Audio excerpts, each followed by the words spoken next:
संपूर्ण सृष्टि को ईश्वर ने बनाया है। संपूर्ण सृष्टि ईश्वर द्वारा निर्मित है। ईश्वर की मर्जी के बगैर एक कंकड़ भी इधर का उधर नहीं हो सकता। तो भला मनुष्य किस प्रकार उनकी इच्छा के विरुद्ध कुछ कर सकता? सब कुछ ईश्वर की इच्छा पर से ही निर्धारित है। ईश्वर सर्वेश्वर है, परमेश्वर है, उन्हीं की मर्जी से सब कुछ होता है। इसलिए मैं सदैव कहती हूँ कि हम ईश्वर का नहीं, ईश्वर हमारा चुनाव करते हैं। उनकी भक्ति करने के लिए हमें एक निमित्त मात्र बनाते हैं। हम ईश्वर का नहीं, ईश्वर हमारा चुनाव करते हैं। राधे राधे। भाग्यशाली होते हैं वो लोग जो ईश्वर की भक्ति कर पाते हैं, ईश्वर का नाम सुमिरन या इस मोह माया इत्यादि को छोड़कर ईश्वरमयी हो पाते हैं। ऐसी ही एक कथा है आज की, सच्ची कथा है भक्त कर्मानंद की। कर्मानंद एक साधारण से बालक थे, या यूं कहूँ कि असाधारण थे। बचपन से ईश्वर से अनन्य प्रेम करते थे, कृष्ण के अनन्य भक्त थे। कृष्ण भक्ति की प्रेरणा बचपन से ही थी, किंतु छोटे बच्चे थे तो माता पिता की मर्जी के विरुद्ध ज़्यादा कुछ कर नहीं सकते। एक बार उन्होंने सुना था कि भगवान कहते हैं कि मैं कहीं और मिलूं या ना मिलूं, मैं वृंदावन में अवश्य मिलूंगा। तो उनकी इच्छा वृंदावन जाने की हुई।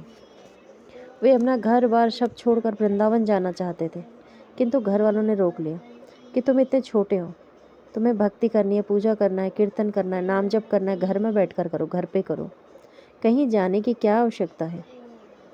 बालक थे, मान गए, किंतु उनका मन घर में, घर गृहस्थी में, इन सब चीज़ों में नहीं लगता था। उनका मन केवल कृष्ण भक्ति, कृष्ण नाम जप में लगता था। अनन्य भक्त थे, प्रभु से अनंत प्रेम करते थे, निस्वार्थ प्रेम था। एक बार वे थोड़ा बड़े हुए तो रात्रि में जब सब सो रहे थे, अपना सामान लेकर घर से निकल गए। सामान क्या था? एक छड़ी थी, एक पोटली थी, उसमें एक धोती या गमछा कुछ रहा होगा, और एक भगवान श्री कृष्ण का विग्रह था।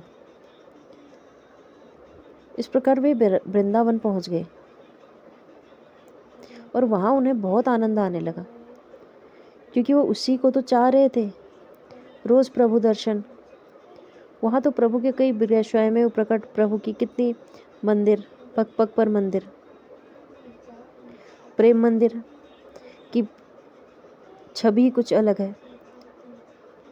संकीर्तन, सत्संग और नित्य संतों के दर्शन, भक्तों के दर्शन, राधे राधे कृष्ण कृष्ण, राधे राधे कृष्ण कृष्ण। वृंदावन और बरसाना में तो सबके मुख पर ही राधे राधे होता है। बहुत आनंद आ रहा था। दिन भर संकीर्तन करते, मंदिरों में जाते, नाम जप करते, प्रभु के दर्शन करते, और रात्रि में उधर ही कुछ मिल गया तो खा लिया, नहीं तो प्रभु भरोसे और कहीं पे सो गए। कहीं जहाँ स्थान मिला वहाँ पर सो गए। पर सोने का भी क्या था, जहाँ सोते वहीं बगल में ज़मीन में अपनी छड़ी को गाड़ते और उस पर जो अपना पोटली जो थी उसको लटकाते, उसके अंदर प्रभु की विग्रह होता। अब उस डंडे पे, उस झूले को, उस जो पोटली होती थी उसको इस भाव से लटकाते कि इसमें मेरे प्रभु झूला झूलते झूलते सो जाएंगे, वो नीचे किस प्रकार सोएंगे।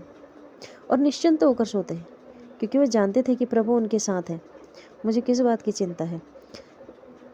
अब ये क्रम चलता रहा, बहुत आनंद से रहे, वृद्ध हो गए।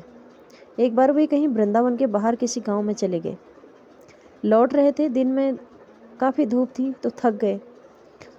एक वृक्ष की सुंदर छाया में लेट गए और बगल में अपनी छड़ी को गाड़कर उसमें अपनी पोटली को लटका दी और बोला कि प्रभु आप भी सो जाओ, मैं भी सोता हूँ थोड़ी। क्योंकि वृद्ध शरीर था, थक गए थे पैदल यात्रा, और तो जैसी आँख खुली तो हड़बड़ा गए, क्योंकि सूर्यास्त आने को था। वृंदावन पहुँचते पहुँचते रात्रि, अधिक रात्रि हो जाएगी, किस प्रकार। तो जल्दी जल्दी में अपनी पोटली उठाई और वृंदावन की ओर चल दिए। अब वृंदावन पहुँचे, रात्रि हो गई थी। जब सोने के लिए जा रहे थे तो ध्यान आया कि छड़ी वहीं भूल गए।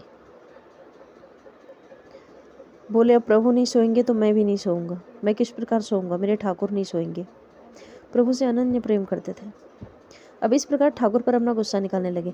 मैं तो बूढ़ा हो गया हूँ, तुम तो जवान हो ना, तुम नहीं याद दिला सकते थे कि छड़ी वहीं रह गई, मैं किस प्रकार सोऊंगा, एक छड़ी ही तो याद दिलानी थी। इस प्रकार नाना प्रकार के शब्दों का प्रयोग कर कर ठाकुर पर बहुत क्रोधित हो रहे थे। वहाँ गोलोक में कृष्ण जी बैठकर मुस्कुरा रहे थे, राधा कृष्ण बैठे हुए थे और कृष्ण भगवान मुस्कुरा रहे थे। तब राधा जी ने पूछा कि कान्हा किस प्रकार मुस्कुरा रहे हो। उन्होंने बताया कि मेरा एक भक्त कर्मानंद मुझे बहुत डांट लगा रहा है, बहुत क्रोधित है आज मुझ पर, मैं इसलिए मुस्कुरा रहा हूँ। और कर्मानंद से मिलने के लिए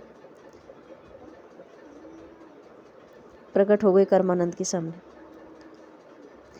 कर्मानंद प्रभु से असीम प्रेम करता था, निस्वार्थ, कोई चाह नहीं थी।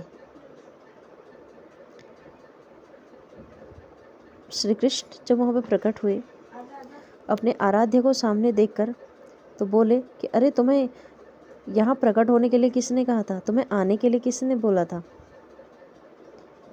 मैं तो छड़ी भूल गया था, मैं तो केवल ये कह रहा हूँ कि मुझे छड़ी लाने की याद नहीं दिला सकते थे, मैं बूढ़ा हो गया हूँ, मैं किस प्रकार जाऊँगा वहाँ, तुम कैसे सोओगे, तुम सोओगे नहीं तो मैं भी नहीं सो पाऊँगा, तुम्हें आने के लिए किसने कहा। बहुत क्रोध में कहने लगे। फिर कुछ क्षण बाद क्रोध शांत हुआ, अपने आराध्य को सामने देखकर हाथ जोड़े, प्रभु मुझे क्षमा करें, मैं बूढ़ा हो चला हूँ, मैं बस उस छड़ी के लिए मैं छड़ी लाना भूल गया था, अब आप किस प्रकार सोएंगे, मैं बस इतना कह रहा हूँ। प्रभु उसकी सहज सरल साफ सुथरी बातों को सुनकर बहुत प्रसन्न हुए। बोले कर्मानंद, मैं तुम्हारे इस प्रेम भाव भक्ति से बहुत संतुष्ट हूँ, मांगो मुझसे क्या मांगना चाहते हो। तब कर्मानंद ने कहा, प्रभु मैं कुछ नहीं चाहता, बस आप मैं जहाँ मैंने वो छड़ी गाड़ी है उसको ले आए, क्योंकि मैं वहाँ नहीं जा पाऊँगा इस समय। और उसकी ऐसी बातें सुनकर प्रभु भाव विभोर हो गए और उन्हें गले से लगा लिया। ऐसा प्रेम था कर्मानंद का भगवान श्री कृष्ण के प्रति। तो ईश्वर से प्रेम करें, ईश्वर हमेशा हमारे साथ है, क्योंकि ईश्वर भी हमसे प्रेम करते हैं।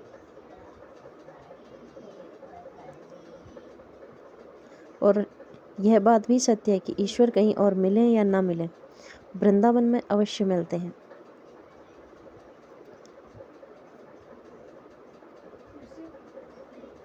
एक बार एक बच्ची थी जो बचपन में शिव भक्ति करती थी, क्योंकि सभी की माताएं रोज सोमवार का शिव जी का व्रत रखती हैं। शिव भक्ति करती थी, शिव चालीसा पढ़ती थी। एक दिन उन्हें स्वप्न आया, क्योंकि छोटी बालिका थी, तो शिव जी का कुछ विकराल रूप उन्होंने देखा और डर गई। तब उनकी माता जी ने कहा कि तुम कृष्ण भक्ति करो, मैं तुम्हें गीता का पाठ पढ़कर सुनाऊंगी। बालिका पाठ पढ़ने लगी। धीरे धीरे उनकी भक्ति राधा भक्ति की ओर बढ़ी। राधा रानी के दर्शन की इच्छा, क्योंकि छोटी बच्ची थी, ऐसा कुछ ज़्यादा कुछ लालसा थी नहीं कि हाँ उन्हें राधा रानी के दर्शन करने हैं। क्योंकि राधा कृपा कटाक्ष स्रोत में ये लिखा है कि राधा कुंडल जल में स्थित होकर जो 100 बार उसको पढ़ता है उसे राधा रानी के दर्शन होते हैं। छोटी बच्ची थी तो उन्होंने कहा पता नहीं मैं कब वृंदावन जा पाऊंगी, मैं ऐसा भाव बनाती हूँ कि मैं यहीं पर ही राधा कुंड है। वो एक तरह से अपनी तैयारी कर रही थी कि मैं 100 बार किस प्रकार पढ़ पाऊंगी। पढ़ते पढ़ते वहीं पर ही सो गई। ऐसे राधा कृपा कटाक्ष स्रोत का करते करते वहीं पर ही सो गई। तो उन्होंने स्वप्न में देखा राधा रानी का मुखमंडल, राधा रानी के दर्शन। कुछ वर्ष पश्चात जब वो थोड़ी बड़ी हुई तो वृंदावन जाने के लिए अपनी माता से आग्रह किया। गर्मी की छुट्टियां हो रही थी तो वृंदावन चले गए। अब उन्हें राधा कुंडल जल में जाकर राधा कृपा कटाक्ष स्रोत पढ़ना था। राधा कृपा कटाक्ष